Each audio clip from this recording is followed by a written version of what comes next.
So we're going to do a little Q&A session now. Does anybody have any questions? I mean, I've got some. But John, do you want to kick off? I think one of the themes that came through was the idea, the importance of the younger generation's views on sustainability and how they were making decisions on the companies that they work for. So do you think that they are equipped and are using sufficient rigour to check these claims, or are they in danger of being sort of duped by slick marketing? It's a very good question.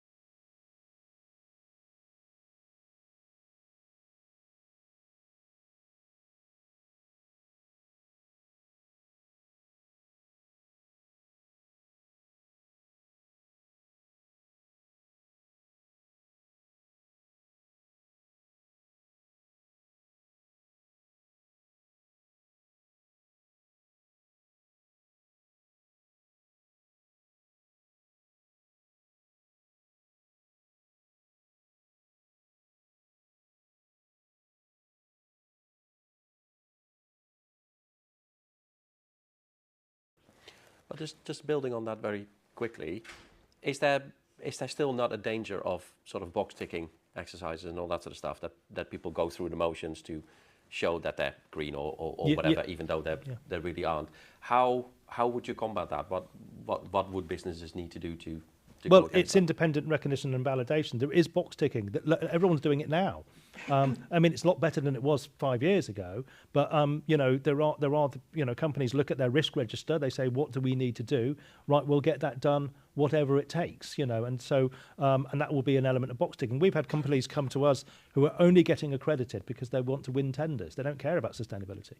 So we do see that attitude there. But what we can do to avoid that, as I say, is making sure that companies have the evidence to back up the claims they make, because they'll get caught out, and that where possible they get independent recognition and validation through an organisation like ours, but there could be B Corp or EcoVadis. There are other systems out there, so that you can go to the market and say, look, you know, we've been independently recognised, we've been verified.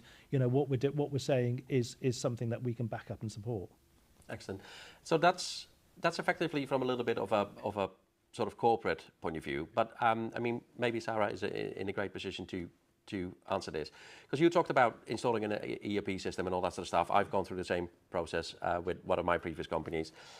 How do you prevent because we're effectively talking about big box ticking or providing lip service. How do you prevent your staff with the change management from providing lip service? Because, for instance, we had one particular individual in the company who had been doing it his way for 25 years. We come up with something new, and he was like, oh, yeah, no, this is really great, you know, blah, blah, blah, blah. And he would just carry on doing what he was always doing, but looking like he was operating the system.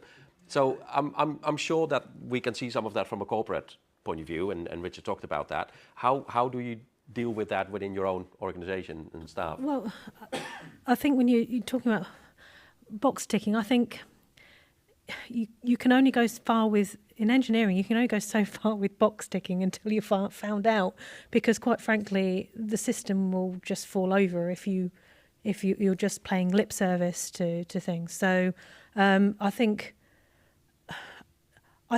to be fair to, sorry, I'm going to get on the defence of engineers now. I think that in engineering, the sustainability in some of the environmental and reduction of waste has been going on for many, many, many, many years. And it's something that we're very practiced and trained in. You know, it's drummed into us in our training, in our degrees, in our whatever apprenticeships that we do. So sustainability isn't necessarily a new thing in engineering and manufacturing. It's something that has expanded into those other pillars that Richard was talking about, and I see it more of an opportunity, and I've always seen sustainability as an opportunity. So if you see something as an opportunity, you shouldn't really need to sort of do the tick boxing and, you know, grandstanding element of things. It should be more about, well, hang on, it's an opportunity to make more money because I've got reduced waste. I've got a wider diversity of people in the team making better decisions together and interacting and developing things. So I think, yes, there will always be a bit of tick boxing, and I think sometimes engineers can seem to tick box along the way because they're trying to get the job done and get it done properly. So they might be called to present on something and how you're getting on with this project. That's when engineers need to tick the boxes and go, yeah, we're doing this, we're doing that. In the meantime, they're thinking in the background saying, we are doing that, but there's still quite a lot of there's a bit of gap analysis and a bit of creative thinking to actually get it to work right. But yeah, I think our tick boxing is more from a presenting and to the wider company where we are. And it's making sure you put robust systems in place so that it gets found out, and obviously clear communication in terms of the benefits and things. Because ultimately how we got rounded with this particular individual at that company is that we, without being sort of too sort of open about it, but we kind of knew what his pain points were and what his frustrations were. And then we managed to sort of sit down with him and show how utilizing the new system would go against or would negate that particular pain point. And once he understood that, he was kind of like, oh, right, actually, that takes away the thing that's been bugging me for the last 20 years. So great. And that I think that's a really good point, because it's more, it's about the capability of that person. It comes down to, why is somebody feeling the only thing they can do is tick boxes?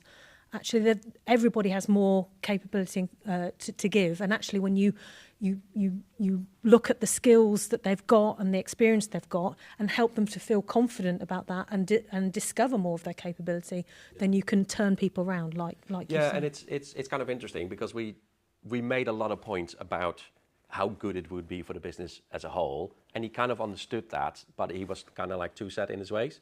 And it's kind of like when we got into how it was going to benefit him specifically, individually, he was kind of like, oh, all right, cool, that's really good. And then he got involved. So I think it's almost like with some of the individuals, it's almost like a more personal communication type thing. Thank you very much for that. Really, really good. Does anybody else have any questions? Or because I'd like to find one in. Of course. Just to finish that point off, it's your students that are coming into your early careers, that are coming into the business, that will champion this sustainability and this environmentalness and, those social and moral compass responsibilities that, you're advertising on your website, etc., or want to kind of move forward with in terms of your policies and how to use those more. It's those younger generation and those students that will kind of take that and run with that and develop that for you on your behalf, because it's something that's underpinned in a lot of degrees now. And they're the ones that have kind of want to make this change for the future generations, because they're seeing that that's going to impact their grandchildren. Literally, we're kind of that close now. So they're the ones that will kind of manage that and also run with that for you. So, give them a project, because they're good at it in that sense. So the new people coming in shouldn't want to rubber stamp. They would want to make it. They want to make a change. Properly, absolutely, they're going to want to make that difference for you, as a business. No, really, really interesting. One of the things that I was quite curious about, and it's something that sparks with something that Caroline said. So, I mean, you and I think you touched upon it as well. We've got new people coming in with new skills, new behaviors, new traits, and all of these sort of things. And, Caroline was talking about putting people first and meeting their needs and preferences and all that sort of stuff, which I think is all well and good. But how would you balance that versus what your corporate culture is? Because, for instance, we've seen in the past that, UK government got into trouble because there was lots of WhatsApp communications and all of that sort of stuff, and a difficulty to trace and blah, blah, blah, blah, blah. I know there's organizations where you're not allowed to have WhatsApp at all. So how do you kind of balance that? Because if somebody comes in and their favorite thing is WhatsApp and that's what drives them, do you sacrifice your corporate culture to accommodate that person, or how do you balance that? Because you can't accommodate everybody on everything, can you? No, I mean either of you to comment. WhatsApp's the bane of my life with companies. You should see what go on the WhatsApp chat. I think you do have to be really careful about your guidelines and what is acceptable, what isn't, because those sorts of situations, it's fine in some chat rooms when it's part of a work, but it's very easy to stray into chats, and that's where we've got the new prevention of sexual harassment legislation, all of that comes in. So it is about building that. It is about trying to align your company culture and also how you operate as a business and the guidelines and making people, and it is a two-way thing. I think a lot of the time it is a top-down thing, which we as business leaders think, but listening and engaging. And when it's a bigger company, you have focus groups and you have discussion and you have a two-way thing. Or actually the WhatsApp chat is probably really useful, but we do have to have guidelines on how we use it. And the guidelines need to be actually discussed rather than this is how it will be done. We actually need to talk and engage with people about what is sensible and what are you comfortable with, and what is the right way to proceed. So it is, and I think a lot of companies I go into just sort of think it's business-led rather than employee engagement led, which is really important for me. Yeah, that's really interesting, and I kind of get that. But is that also then, and maybe that strays more into Helen's category, is that then also something that you would need to clearly communicate while you're onboarding new people? So then because a lot of people now look at the business that they want to join, which you kind of all touched upon, and you know, make sure that the business aligns with the corporate, with their own individual values and all that sort of stuff. So how much of this sort of thing would you need to communicate in advance or during the onboarding process, as opposed to? Touch on that quickly? Yeah, of course. I mean, anybody, yeah, I mean, really, I think the thing that I often see with businesses is the onboarding process is great usually, and yes, you should communicate your internet and your computer policies and your social media policies and your LinkedIn, what you can post on LinkedIn and what you can't for the company brand and all of that. But what companies don't do is they don't go over it again. They think they have all these endless policies, which I draft and I write and try and put them in easy language, and then they do it all in onboarding and you tick all these things, but they don't refresh it. And that's when you have your lunch and learn sessions. Let's take our data protection policy. What on earth does that mean? And what are we talking about in terms of data and personal data or company values and how, and actually nobody refreshes it. And that's where we're getting caught out, because somebody will say, well, we got a policy, nobody's read it. It's in a cupboard, it's under the stairs, and nobody's looked at it for 6 years, and it's never been reviewed, and it's not relevant. And actually, I didn't even know it existed, and I don't know what the guidelines are. So that's really important. And then as part of the recruitment process, how would you deal with that sort of stuff? During... if at all. No, I don't think, and again, I think when I've interviewed students before and worked with businesses that are interviewing students, it's never come up in terms of, you know, what's your preferred method of conversation. You know, as a business, as Caroline's just said, you know, on onboarding, it's emails, it's, you know, Teams chats. You know, Teams was a big thing for us, for students, especially when it kind of first came out during COVID. You know, they would have a Teams chat to talk opposite. And it's like, no, you need to get up and have that conversation and you know, stop hiding behind Teams, and where you can lose that face-to-face contact. And there's a lot of times that people would jump on Teams, but they're in the same building, and actually you could go and have a coffee, you could go and have a, you know, use a meeting room. So don't hide behind these tools that we've got in order to, you know, it doesn't, if you need to screen share, then obviously yes, but you know, if you're having a conversation over a process or a procedure, then, you know, you should still, and we were always advocates for that, you know, where possible, meetings still happened in persons, and obviously during COVID we couldn't, but you know, when it was safe to meet back again, it's there as a tool, but it's not there to be now the main driver. You know, we were really clear. We, in Formula One, weren't allowed WhatsApps on our phone. On our work phones, we could only ever have emails, and even Teams, you weren't allowed to take they disabled the camera in terms of taking pictures, not your cameras in your face, but you weren't allowed to kind of take pictures and bits and pieces. So, but again, going back to, you know, our Generation Zs and communication, it's about communicating with them. You know, we use these platforms because of, and that's, you know, that's our company policy and procedure with that.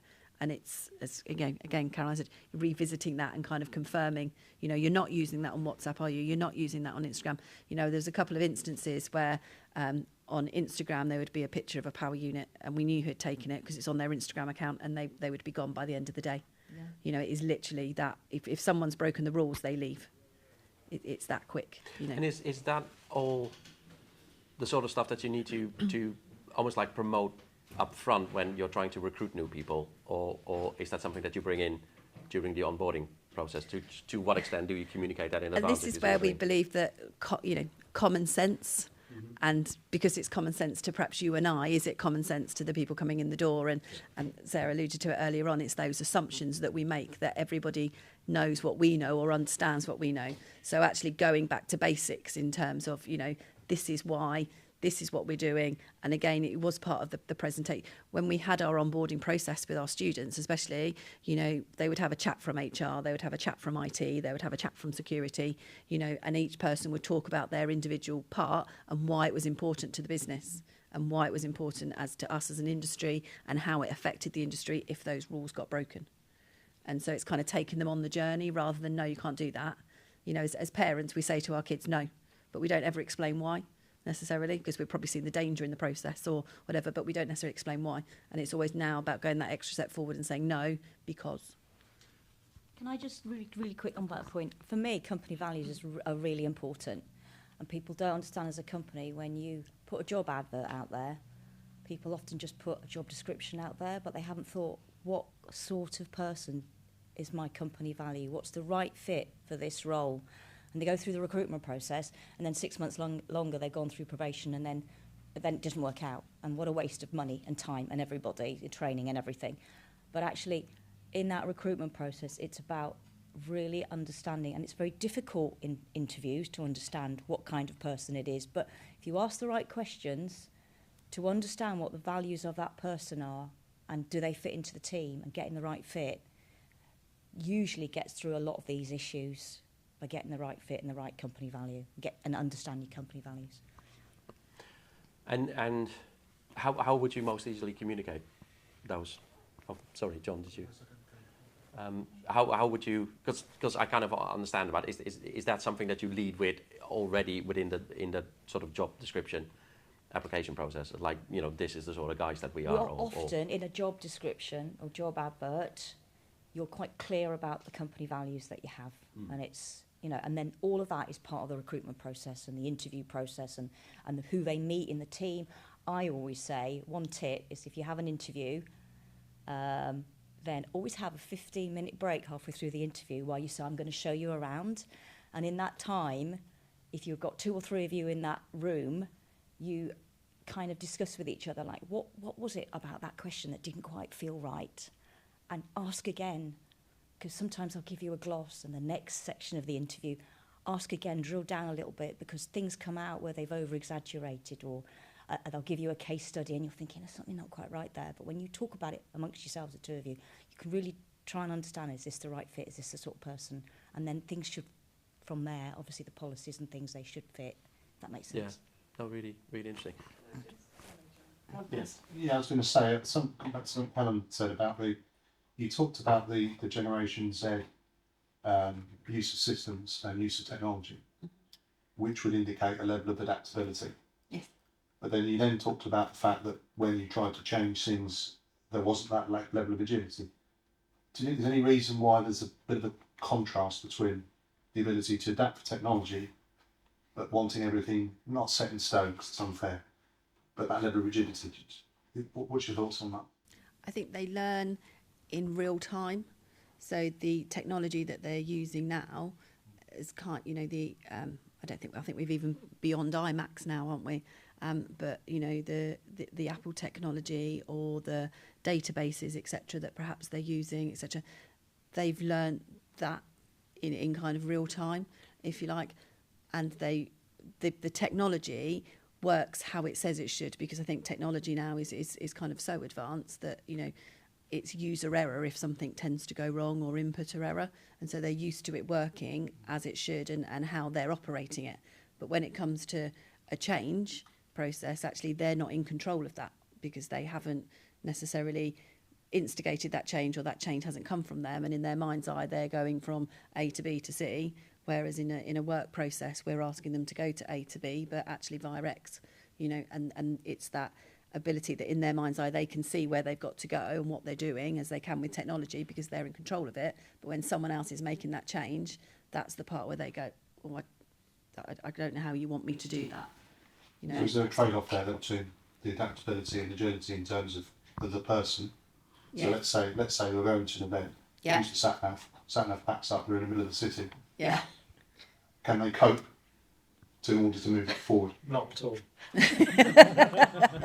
No, Well, not at all. I'm trying to understand. I just think it's very interesting that we're almost saying they've got more in that area, Yeah. but it's costing in another area part of their. It is a trade-off, very much so. Yeah, they're very much, this is what I can do. This is what these are the changes that I can make to your business. This is the, my ethos, my thoughts process. But actually, when it comes to, that's great, but what we want you to do is change that or tweak that slightly. Then that's So as long as the world doesn't change in the future, it should be okay. and which isn't, which is great, isn't it? And that's why, managing them, Yeah, just interesting dichotomy in terms of their communication style. Yeah. Super. Just to Helen's point about, I really loved what you were saying about knowing the why, and I think that's so important. But we had, just to elaborate on my business partner's point from there, we actually had a very good example of Gen Z coming on work experience with us and actually rewriting our sustainability policy, you'll be pleased to know, but actually writing it was his idea to say the why in the policy, so that it was more visual and what was required, but a little bit of a reason why, not in depth, but just a little bit of a hint as to the reason why. Made it so much more interesting to read. So actually it's something that we've actually adapted into all our other policies and processes, and standard operating procedures.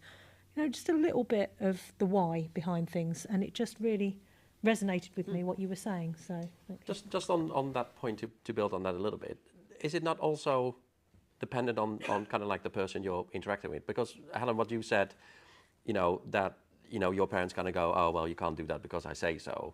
I mean, obviously me and my brother were fantastically annoying kids because we would never allow our parents to get away with that, because we would always ask why.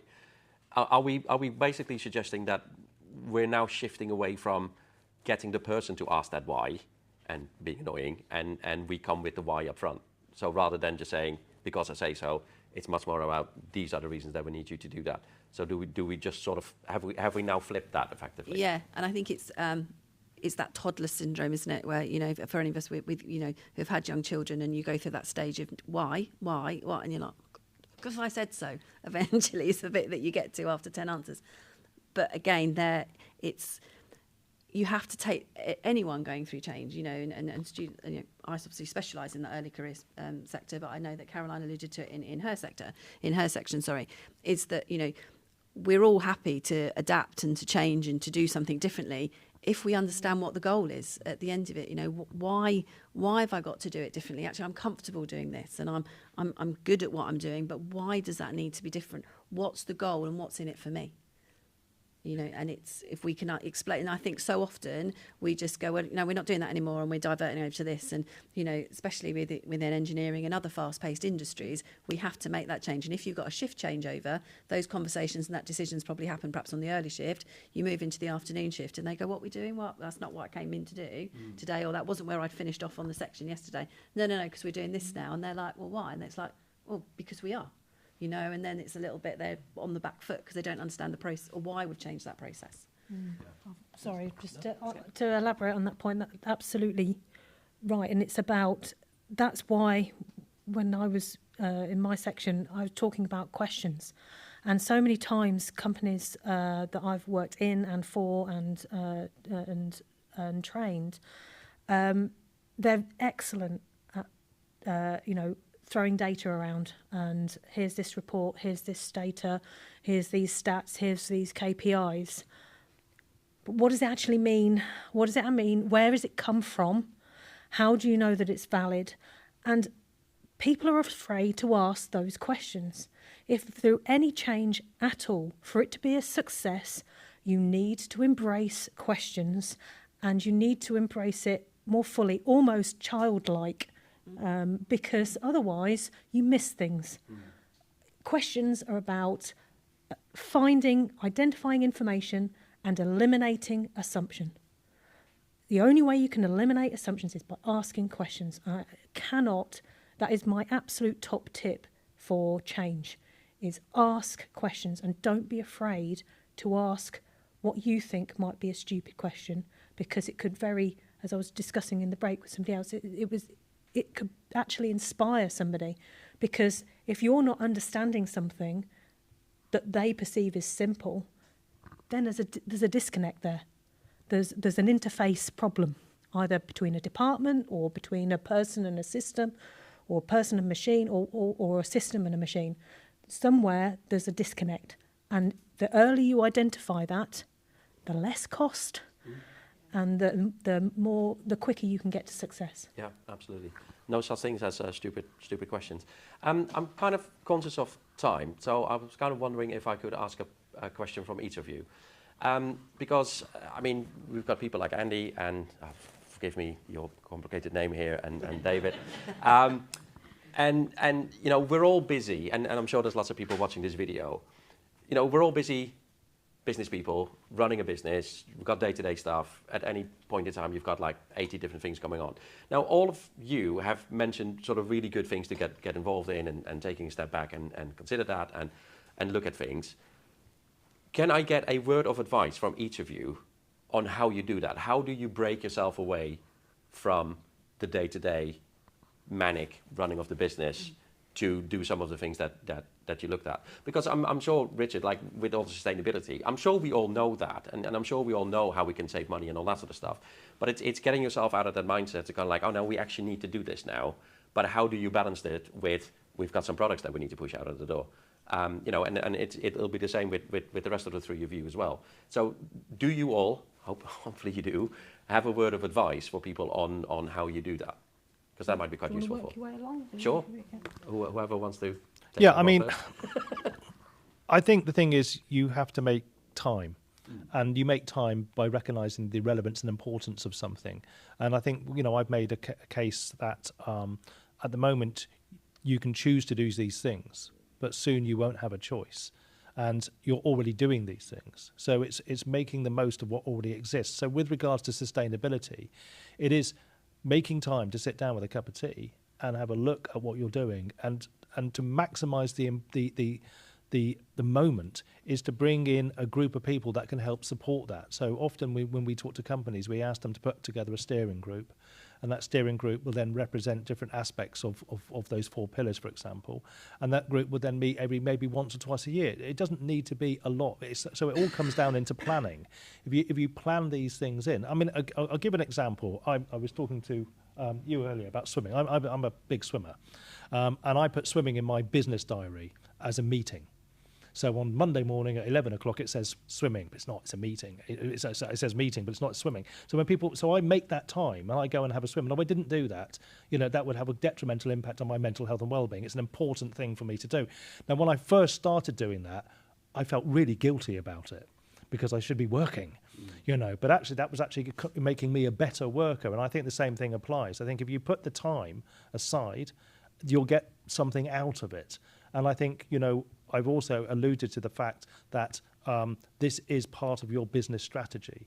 If you don't start doing this, I mean, I'll finish on this and then I'll hand over, but the environmental and social responsibility agenda is all about leading indicators.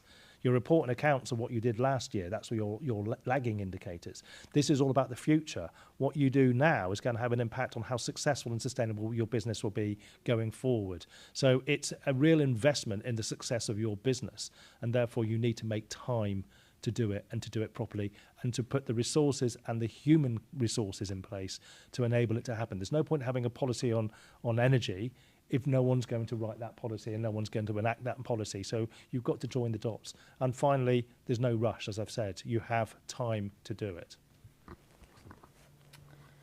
For me, I do appreciate this is going to get more difficult as we go along. So sorry, Caroline.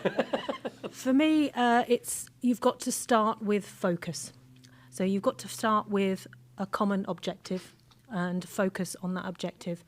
So you all are working towards that objective. Once you've got a common focus, then you need to take it to task level. Okay, so, and you don't want to try and do it all at once. It's too much. So you have that focus and you break it down to task level. So what task do you do that can influence that agreed focus objective the most?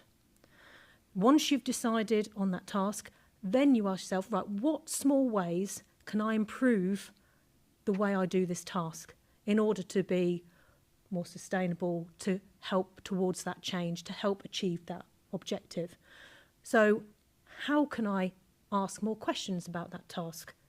How can I understand what's going on in that task a little bit better? How can I snatch 10 minutes of time just to, before I go and see a customer, what questions can I ask? Let's have just 10 minutes writing down some questions that I can ask that's specific to that customer and that task. How can I think differently about that task? How can I see it from a different perspective? Can I just visualise being in my cohorts, somebody from a different department's shoes? The information that they're getting from me, how are they interpreting it? Is it a customer? Is is it a different department? Is it a customer? Is it a supplier?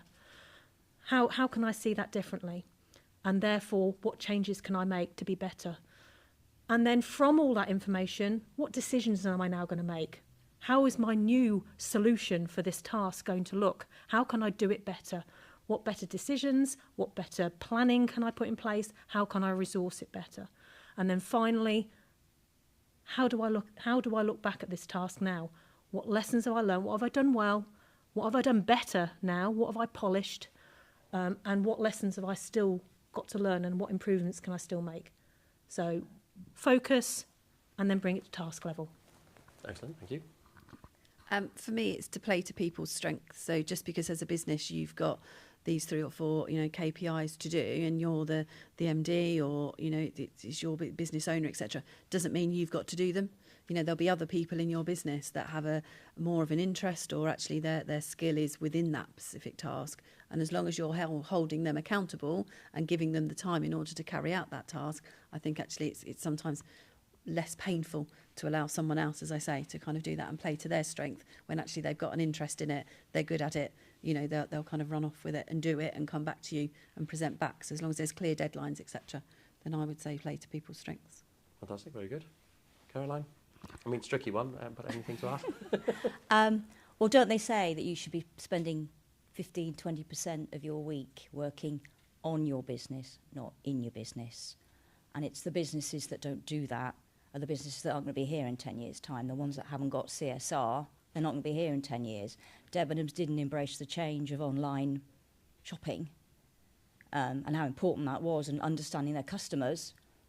Where are they? Where is Amazon that understands their customers? Where are they? So I don't actually think it is a choice, because if you don't do it, you're not going to grow and you're not going to be here.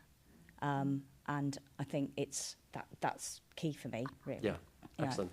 So kind of in summary of all the 4 of you, it's kind of like take the time for it, make sure that you have a specific focus for it, and break it down into small steps so it's not just a massive job. Teflon shoulder it if you can to somebody who's specialized in that, and also treat it as a critical aspect. It's not optional. So, embrace it and try to make it happen. Is that a reasonable summary? Yeah, because we all work. We work for the now, for the deadline, and then we don't realise what's in the pipeline. Yeah. For the next couple of years. Yeah. Because we haven't worked on the pipeline. And presumably, we all want our business to still exist in 5 to 10 years' time, I'm guessing. So it's really something that we should try to embrace.